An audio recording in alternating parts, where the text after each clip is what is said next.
السلام علیکم ورحمۃ اللہ وبرکاتہ۔ احتیاط کریں۔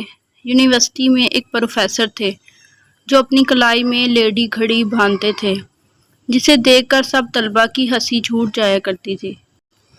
ایک عرصے بعد وائس چانسلر کے ذریعے جب ہم پر انکشاف ہوا کہ پروفیسر صاحب جو زنانہ گھڑی پہنتے ہیں وہ ان کی فوت شدہ بیوی کی ہے۔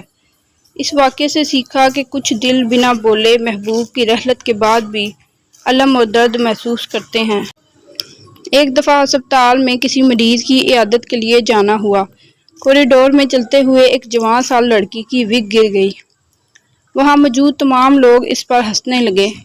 آگے بڑھ کر جب ایک دوسری عورت نے اس کی مدد کی تو وہ روتے ہوئے کہنے لگی، اس میں میرا کوئی قصور نہیں، کینسر نے میرے بال لے لیے، اس لیے مجھے یہ آرٹیفیشل وگ لگانا پڑتی ہے۔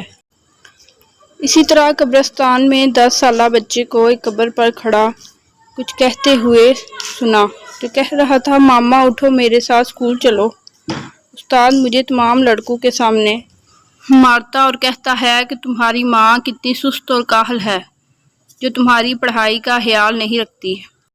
کسی کی ظاہری حالت دیکھ کر ہمیں قطعاً مذاق یا کسی قسم کا بھونڈا ری ایکشن نہیں دینا چاہیے۔ ہو سکتا ہے کہ وہ اپنے اندر ہزار دکھ چھپائے ہوئے ہوں جس کا ہمیں علم نہ ہو۔ بولنے، سوچنے اور ری ایکشن دینے سے پہلے اگلے بندے کی فیلنگز کا خیال رکھیے۔ بلا شبہ بعض باتیں انسان کو قتل کر دیتی ہیں۔ بدگمانی بہت سے معاملات خراب کرتی ہے۔ عربی میں ایک مقولہ ہے، زبان سے نکلنے والے الفاظ 2 دھاری تلوار کی طرح ہوتے ہیں۔ احتیاط کریں۔